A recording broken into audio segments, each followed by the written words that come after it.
Good morning students, how are you student. घर पर रहिए, सुरक्षित रहिए, क्योंकि जैसे जैसे लॉकडाउन खुलता जा रहा है वैसे वैसे जो कोरोना के पॉजिटिव केसेस भी बढ़ते जा रहे हैं। तो हमारा ये कर्तव्य है, हमारा ये दायित्व है कि हमें घर पर रहना है और सुरक्षित रहना है।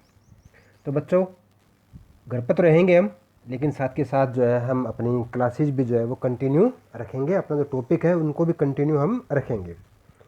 आज का जो टॉपिक है वो है सामाजिक सशक्तिकरण के सूचक।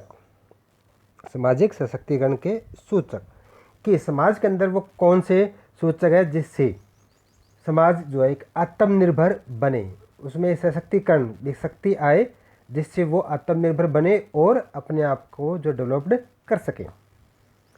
विकास मुक्ति है। मुक्ति किससे? इन चीज़ों से जो आगे बताएंगे आप लोगों को, इनसे अगर हमें मुक्ति मिल जाए तो ऑटोमेटिकली ही विकास अपने आप आगे बढ़ेगा। भूख, गरीबी, दासता, बंधुआकरण, अज्ञानता, निरक्षरता और किसी की अन्य प्रकार की प्रबलता से मुक्ति मानव विकास की कुंजी है। बच्चों, विकास तभी हो पाएगा जब भुखमरी नहीं होगी देश के अंदर, गरीबी नहीं होगी, दासता, मजदूर दास जो होते हैं वो नहीं होंगे, बंधुआकरण वाला जो एक रीजन होता था जिसमें लोगों को जो ना गरीबी की वजह से उनको बंधुआ मजदूर बनाकर जो रखा जाता था, अज्ञानता नहीं होगी, निरक्षरता कि लोग जो है ना वो पढ़े लिखे होने चाहिए। तो ये सब चीज़ें अगर नहीं होंगी तो विकास अपने आप जो है वो आगे बढ़ेगा। वास्तविक अर्थों में मुक्ति तभी संभव है जब लोग समाज में अपने सामर्थ्यों और विकल्पों के प्रयोग के लिए सशक्त हों और प्रतिभागिता करें। देखो बच्चों, ये क्या कहता है कि मुक्ति तभी संभव है जब लोगों के पास जो विकल्प हो, आगे बढ़ने के विकल्प हो उनके पास, और उन विकल्पों का जो ना वो अपने आप को आगे बढ़ाने के लिए जो है ना वो उसमें प्रतिभागी की उसमें इन्वॉल्व हो, वो इन्वॉल्व होएगा तो वो अपने आप को जो ना सशक्त बनाएगा। समाज और पर्यावरण के बारे में ज्ञान तक पहुंच ही मुक्ति का मूलाधार है। कहता है कि समाज, एक स्वस्थ समाज और एक स्वस्थ वातावरण का ज्ञान जो है वो हर एक इंसान को होना चाहिए। ज्ञान और मुक्ति का रास्ता साक्षरता से होकर जाता है। अगर देश के अंदर लिटरेसी रेट भी लोगों की जो है, पढ़े लिखों की लोगों की जो संख्या वो ज़्यादा होगी तो उसका बेनिफिट जो है वो पूरे समाज को मिलेगा। यहाँ पर जो है वो डाटा दिए गए हैं जिसके अंदर 2001 के डाटा है ये, जिसमें बताया गया है कि किस किस राज्य में जो लिटरेसी रेट है वो कितनी है और उसमें जो फीमेल लिटरेसी रेट क्या है, उन दोनों का जो है यहाँ पर डाटा जो है वो दिया गया है। आगे पढ़ते हम। भारत में कुल साक्षरता लगभग 65.4% है, जबकि स्त्री साक्षरता दर जो है वो है 54.16%। तो बच्चों, यहाँ पर जो औसत है उस औसत से जो लिटरेसी रेट है फीमेल की वो काफ़ी डाउन है। दक्षिण भारत के अधिकांश राज्यों में कुल साक्षरता और महिला साक्षरता राष्ट्रीय औसत से ऊंची है। ये कहता है कि जो लिटरेसी रेट जो है वो जो साउथर्न जो जितनी भी स्टेट है वहाँ पर जो इंडिया की जो एवरेज लिटरेसी रेट है उससे वहाँ पर ज़्यादा है लिटरेसी रेट, और प्लस में वहाँ पर फीमेल लिटरेसी रेट भी जो है वो हाई है। भारत के राज्यों में साक्षरता दर में व्यापक प्रादेशिक असमानता पाई जाती है। जहाँ बिहार जैसे राज्य भी है जहाँ बहुत कम 47.53% साक्षरता है, तो केरल और मिजोरम जैसे राज्य भी है जिसमें साक्षरता दर 90.92% से लेकर 88.49% भी है। कहता है कि असमानता है, जैसे ना हमने जनसंख्या के घनत्व के बारे में किया कि असमान रूप से वितरण है, तो बच्चों यहाँ पर साक्षरता दर भी जो है ना उसका भी जो दर है वो असमान है। बिहार जैसे राज्य है जहाँ पर सबसे निम्न जो है वो डाटा है, जबकि केरल और मिजोरम के अंदर जो अगर हम बात करें तो वहाँ पर लिटरेसी रेट जो काफ़ी हाई है। स्थानीय विभिन्नताओं के अतिरिक्त ग्रामीण क्षेत्रों और क्षेत्रीय अनुसूचित जातियों, अनुसूचित जनजातियों, कृषि मजदूरों इत्यादि जैसे हमारे समाज में सीमांत वर्गों में साक्षरता का प्रतिशत बहुत कम है। देखो बच्चों क्या कहता है कि समाज के अंदर अगर हम देखते हैं तो यहाँ भी जो है असमान रूप से बंटा हुआ है। जो लोग गरीब है, अनुसूचित जातियों के लोग हैं, अनुसूचित जनजातियों के जो लोग हैं, कृषि मजदूर हैं, गरीब लोग हैं, तो उन लोगों के जो साक्षरता दर है वो काफ़ी निम्न मिलेगी। यहाँ पर उल्लेखनीय है कि यद्यपि सीमांत वर्गों में साक्षरता का प्रतिशत सुधरा है, तथापि धनी और सीमांत वर्गों की जनसंख्या के बीच अंतर समय के साथ बढ़ा है। तो बच्चों यहाँ पर ये जो ना हम लगातार जो है सरकार जो है सशक्त प्रयास कर रही है कि समाज के अंदर जो है जो निम्न स्तर के जो लोग हैं, जो गरीब लोग हैं, जो अनुसूचित जनजाति के जो लोग हैं, उन तक जो है साक्षरता दर भी बढ़ाई जाए। उसके बाद कहता है मानव विकास सूचकांक। भारत में मानव विकास सूचकांक, इंडिया में जो है ना ह्यूमन डेवलपमेंट इंडेक्स के बारे में यहाँ बात हो रही है। अगर हम बात करते हैं, आपको पहले ही बताया गया था कि 172 देशों में भारत का 127वां स्थान है बच्चों, और ये स्थान जो है वो काफ़ी जो है वो निम्न जो है माना जाता है। भारत का जो मानव विकास सूचकांक है वो है 0.638, जो कि अपना जो केरल राज्य है वहाँ पर जो है ये सबसे ऊंचा जो है वो आता है। उसके बाद जो है पंजाब, तमिलनाडु, महाराष्ट्र और हरियाणा का जो है वो सूचकांक आता है। यहाँ पर कुछ ऐसे भी राज्य हैं जो औसत से भी जो ना काफ़ी निम्न है, जिसके अंदर बिहार, उड़ीसा और अपना मध्य प्रदेश जो है ना वो इसके अंदर ही आते हैं। बिहार जो है काफ़ी निम्न जो है वो आता है। इसका कारण क्या है कि यहाँ पर सामाजिक, राजनीतिक, आर्थिक और ऐतिहासिक कारण जो है इसके उत्तरदायी है। इसमें आप एक ऐड और कर सकते हैं, जनसंख्या भी इसमें आप ऐड कर सकते हैं। केरल के जो मानव विकास सूचकांक का उच्चतम मूल्य इसके द्वारा 2001 में 7% के आसपास साक्षरता दर का प्राप्त करने के लिए प्रभावी कार्यशीलता का जो एक कारण माना गया है। कहते हैं कि वहाँ पर जो इतना ज़्यादा जो HDI जो का रैंक जो वो ज़्यादा है, इसका रीज़न क्या है कि वहाँ पर जो है 90% से ऊपर की जो पॉपुलेशन है वो पढ़ी लिखी जनसंख्या है वहाँ पर। इसका जो एक मेन कारण माना जाता है। जबकि दूसरी तरफ हम देखें, बिहार, मध्य प्रदेश, उड़ीसा, असम, उत्तर प्रदेश जैसे जो राज्य हैं वो निम्न साक्षरता वाले राज्य हैं।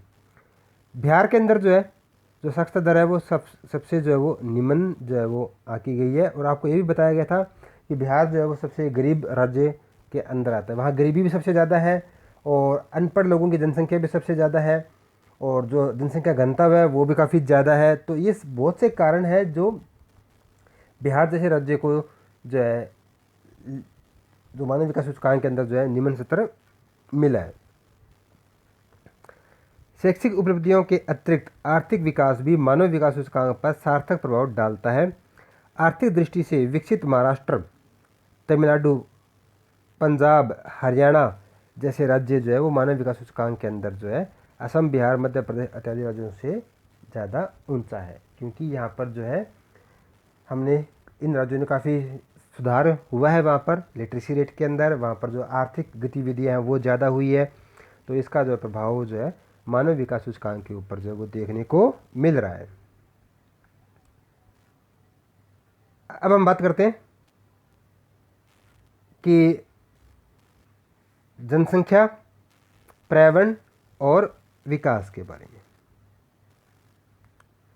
बच्चों, जब मानव विकास का जनसंख्या, पर्यावरण और विकास पर जो है क्या प्रभाव पड़ता है, विकास सामान्य रूप से और मानव विकास जो है वो विशेष रूप से सामाजिक विज्ञानों में प्रयुक्त होने वाली जटिल संकल्पना है। यह जटिल है क्योंकि युगों से यह सोचा जा रहा है कि विकास मूलभूत संकल्पना है, यदि एक बार इसे प्राप्त कर लिया जाए तो वो हमेशा जो है वो समाज जो है वहाँ की सामाजिक सांस्कृतिक और पर्यावरणीय समस्याओं का निदान हो जाएगा। लेकिन यह सोचना जो है वो बहुत ही गलत है, क्योंकि विकास को अगर अपने मेंटेन रखना है उससे डेवलपमेंट को, तो हमें सामाजिक सांस्कृतिक और पर्यावरण की जो समस्याएं हैं उनको समय समय के ऊपर जो है उनसे निदान पाना होगा। यहाँ पर ये कहता है कि इस समझ जो मुद्दों की गंभीरता और संवेदनशीलता को भावित हुए संयुक्त राज्य विकास कार्यक्रम ने अपने 1993 की मानव विकास रिपोर्ट में विकास की अवधारणा में अभिभूत कुछ स्पष्ट पक्षपातों और पूर्वाग्रहों को संशोधन करने का जो प्रयास किया गया है, और उस आधार पर जो है मानव विकास रिपोर्ट जो है वो तैयार की गई। उसमें जो न्यूनतम दशाओं के जो रूप है उनको जो है अधिक से अधिक जो लोकतांत्रिक जो है वो किए गए हैं। तो इस आधार पर जो है यह सक्सेस जो लोगों के बढ़ते हुए सशक्तिकरण पर बल दिया गया है। रिपोर्ट ने शांति और मानव विकास लाने में नागरिक समाजों के बहुत बड़ी सकारात्मक भूमिका भी स्वीकार की है। कहते हैं कि मानव विकास के अंदर सिर्फ सरकार ही अपना योगदान नहीं देगी, वहाँ के जो जनसंख्या है, वहाँ की जो जनता है, वहाँ के जो लोग हैं, वो भी उस भूमिका जो मानव विकास की जो सूचकांक है उसके अंदर भी जो है वहाँ पर पॉजिटिव जो है अपनी एविडेंस पॉजिटिव जो है अपनी प्रेजेंसी जो है वो करेंगी। नागरिक समाजों को विकसित देशों द्वारा प्रतिरक्षा खर्चों में कटौती, सशस्त्र बलों के अप्रयोजन, प्रतिरक्षा से आधारभूत वस्तुओं और सेवाओं के उत्पादन की ओर संक्रमण और विशेष रूप से निष्क्रियकरण और नाभिकीय युद्धक्षेत्रों की संख्या घटाने के लिए जनमत तैयार करने की दिशा में कार्य करना चाहिए। यहाँ पर कहते हैं कि जो ना ज़्यादा से ज़्यादा हमें समाज के कल्याण के लिए जो हमें एक आगे कदम बढ़ाना चाहिए। हमारी जो सैन्य शक्ति है या नाभिकीय जो अस्त्र शस्त्र है उन पर इतना ज़्यादा फोकस नहीं रखना चाहिए, क्योंकि समाज के अंदर जो है मानव सबसे महत्वपूर्ण है। वहाँ जो है शांति और कल्याण पर जो है जो विशेष जो वैश्विक चिंताएँ हैं कि बहुत से ऐसे हम देख रहे हैं कि देशों के अंदर जो ना इतने न ज़्यादा कल्याण हो रहे हैं और वहाँ पर जो है शांति जैसा माहौल नहीं है। तो देश के अंदर शांति और कल्याण जैसे जो माहौल है वो क्रिएट होना चाहिए, तो मानव विकास जो है वो अपने आप पे बढ़ने लग जाएगा। उसके बाद कहता है कि जो पर्यावरणवादी है और जो पर्यावरण और अपने इन्वायरमेंट को जो सेफ रखने की जो कोशिश कर रहे हैं उनके दिमाग के अंदर भी जो ना एक बड़ी ही गहरी चिंता का विषय जो उत्पन्न हो चुका है, क्योंकि हमने मानव विकास सूचकांक को आगे बढ़ाने के लिए हमने क्या किया कि जो अपने प्राकृतिक जो संसाधन है उनका अंधाधुंध जो हमने उपयोग करना शुरू कर दिया। तो बच्चों उससे क्या हुआ कि जो प्राकृतिक संसाधन है एक तो उनकी कमी होती जा रही है, प्लस में क्या हुआ कि हमने जो अपने इन्वायरमेंट को जो है वो पोल्यूशन उसमें फैलाने लग गई। तो दो जो समस्याएं जो वो उत्पन्न हो गई कि हम विकास तो कर रहे हैं, मानव विकास तो कर रहे हैं हम, लेकिन साथ के साथ हमने क्या किया कि हमने जो पर्यावरण है उनके साथ जो वो खिलवाड़ किया हमने। तो इससे जो ना ये काफ़ी एक गंभीर समस्या जो वो बनकर जो है वो उभरी है। उसके बाद ये कहता है कि यहाँ पर कि भारतीय जो संस्कृति और सभ्यता लंबे समय से ही जनसंख्या जो है जो संसाधनों और विकास के प्रति संवेदनशील रही है। यह कहना गलत नहीं है कि प्राचीन ग्रंथ मूलतः प्रकृति के तत्वों के बीच संतुलन और समरसता के प्रति चिंतित थे। वो कहते हैं कि हमारा समाज जो है वो जनसंख्या और पर्यावरण दोनों को ही जो है ना उन्होंने बड़ी इसके प्रति संवेदनशील रही है, बड़ी ज़्यादा इमोशनल रही है, अटैचमेंट रही है हमारा पर्यावरण के साथ और हमारी जनसंख्या के साथ। और यह अटैचमेंट जो ना आज के नहीं है, हम प्राचीन समय से भी जो ना हमने अपने पर्यावरण को जो है वो पूजनीय माना है। आप देख सकते हैं कि हमने यहाँ पर जो है अग्नि देवता माना है, हमने पवन देवता माना है, हमने धरती को जो हमने माता की जो है संज्ञा दी है। तो हमने जो है प्राकृतिक के जो तत्व हैं उनको बड़ी ही जो है इज्जत और सम्मान दिया है। महात्मा गांधी ने अभिनव समय में भी दोनों के बीच संतुलन और समरसता के प्रबंधन को प्रेषित किया है। गांधी जी हो रहे विकास विशेष रूप से उसमें जिस प्रकार औद्योगिकरण और नैतिकता, आध्यात्मिकता, स्वावलंबन, अहिंसा और पारस्परिक सहयोग और पर्यावरण के ह्रास का सशक्तिकरण किया गया है और प्रति आसक्ति थे। उनके विचार में व्यक्तिगत मितव्ययता, सामाजिक धन की न्यायधारिता और अहिंसा एक व्यक्ति और एक राष्ट्र के जीवन में उच्चतर लक्ष्य प्राप्त करने की कुंजी है। देखो बच्चों, इसने क्या कहा है कि जो गांधी जी काफ़ी चिंतित और एक दार्शनिक व्यक्ति थे, उन्होंने कहा है कि जो प्राकृतिक जो संसाधन है हमारे पास, ये हमारे पेट भरने के लिए है, ना कि अपनी जेबें भरने के लिए। हमने ये जो प्राकृतिक संसाधन है उनको आने वाली जो नेक्स्ट जनरेशन है उनसे हमने उधार पे लिए हैं, ना कि ये हमें जो है उत्तराधिकारी के अंदर ये मिले हैं। हमने जो नेक्स्ट जनरेशन है उनसे उधार ले रखे हैं।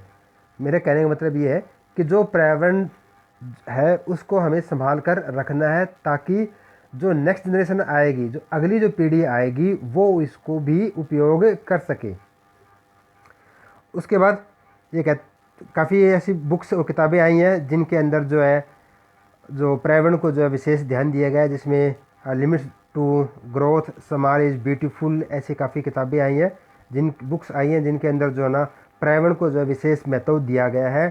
और एजेंडा 21 जो रिपोर्ट जो है स्टार्ट हो गई है, जो फर्स्ट अर्थ समिट, हम यूँ कहें कि पृथ्वी जो सम्मेलन स्टार्ट हुआ था 1992 के अंदर, जो कि रियो डी जनेरियो में जो स्टार्ट हुआ था ब्राज़ील के अंदर सबसे पहला। तो वहाँ पर जो एजेंडा 21 जो है वो दिया गया था, जिसके माध्यम से हर एक देश का दायित्व है कि वो अपने पर्यावरण को बचाने के लिए ऐसे 21 एजेंडा तैयार करेगा। तो बच्चों, यहाँ पर ये बात स्पष्ट होती है कि मानव विकास को आगे बढ़ाने के लिए हमें अपने प्राकृतिक को, हमें अपने पर्यावरण को भी जो है बचा कर रखना है। तो बच्चों, आज के लिए ये लेसन यहीं कंप्लीट हो जाता है। नेक्स्ट डे जो है हम नेक्स्ट चैप्टर जो है वो करेंगे। Thank you students, have a nice day. एक अगेन घर रहें, सुरक्षित रहें। Thank you.